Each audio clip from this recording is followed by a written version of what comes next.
Welcome to workout of the week number 14, an integrated strength and power development workout.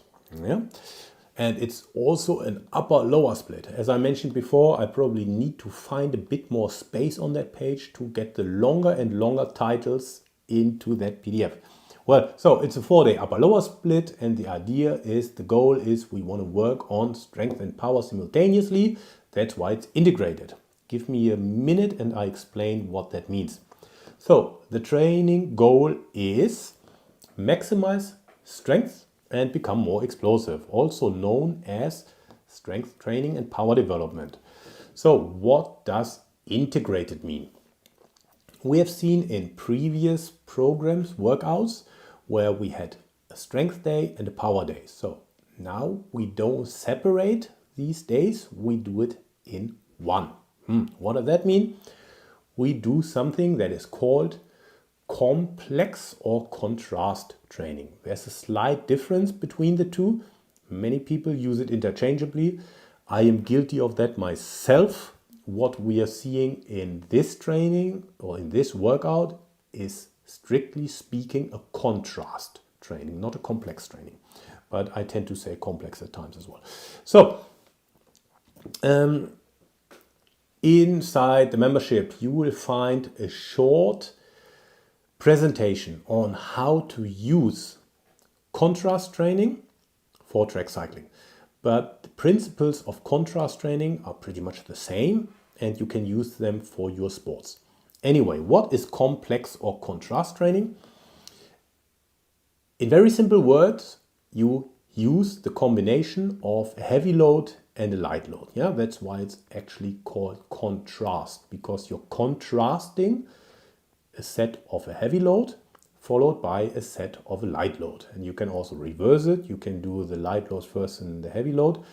I'll have a course upcoming, I hope at some point soon, where I take you through different advanced power training methods, and there I'll outline the differences of the heavy light contrast versus the light heavy contrast. But for now, in this example, we use a heavy light contrast, meaning heavy load followed by a light load. Training variables. As I mentioned by now, you might have heard we have heavy load and light load.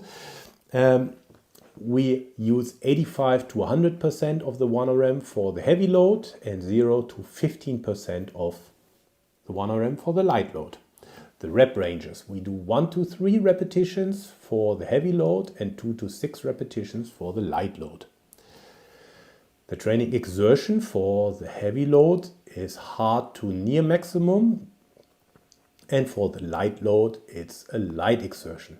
Important here, we want to definitely stay away from maximum exertions. The training effort is for the heavy load a maximum effort, and for the light load it's a dynamic effort, and that is done either ballistically or plyometrically, or combination of ballistic and plyometric. Let's have a look at the exercises. On our heavy loading, we use Olympic lifts, variations of the Olympic lifts, squatting movements, deadlifting movements, pushing movements and pulling movements. And for the light loads, it's very simple jumps and throws. The exercise order, we go from most complex to least complex.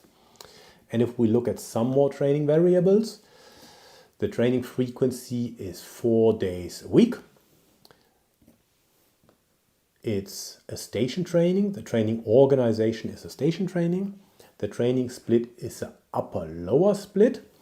And in this upper-lower split, we have 2 lower body strength and power sessions, and we have 2 upper body strength and power sessions. How does it look? Let's have a look at our program, and we jump right into it.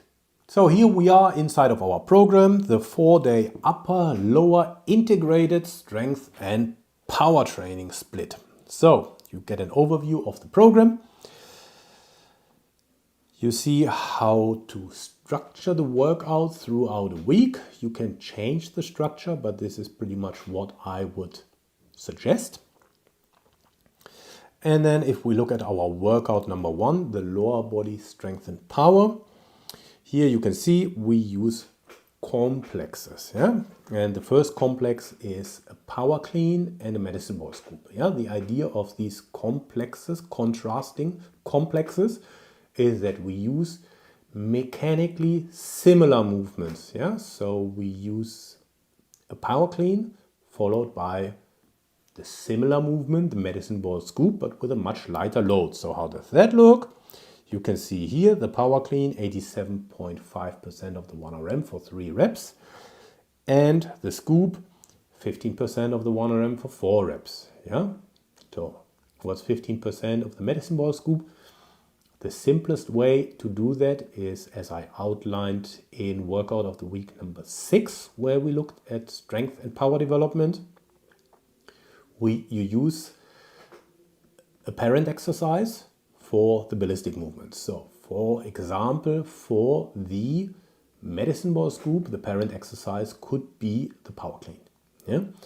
The parent exercise for the medicine ball power drop, which we'll look at in the next session, the upper body, would be the bench press. Yeah? So you can use that as a guiding principle. There are also more accurate methods, but from a practitioner standpoint, that works very, very well.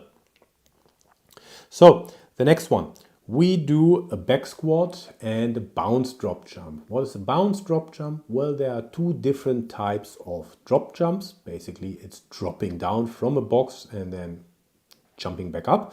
You can jump either only in the air or you can jump onto a box.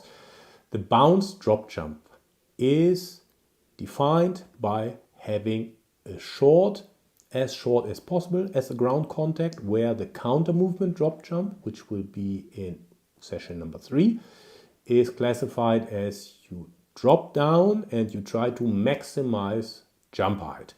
So contact time on the ground will be a bit longer, but therefore you will be able to jump a bit higher. Yeah, so slight, subtle difference, but important difference. And then we do our Bulgarian split squat followed by the single-legged box jumps. Yeah, so single-legged, unilateral work.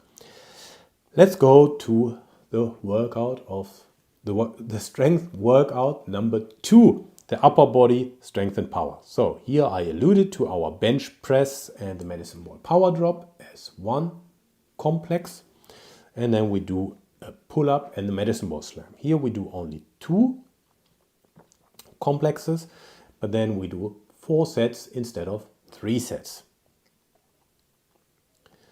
And then workout number 3, our lower body strength and power again. And then we'll see a similar structure to what we saw in workout number 1. We have a hang power clean followed by a medicine ball scoop. We do a front squat followed by a counter movement drop jump. Yeah? So longer contact times on the ground, but jumping a bit higher. And I want to mention that, so the bounce drop jump does not mean you're not intending to jump as high as possible. You are intending to jump as high as possible, but because you're trying to keep the ground contact time as short as possible, you just won't be able to jump as high as with a counter movement drop jump. And then we do our step ups followed by step up jumps. And then for our last session, last workout, the upper body strength and power, we again have 1A, 1B, 2A, 2B.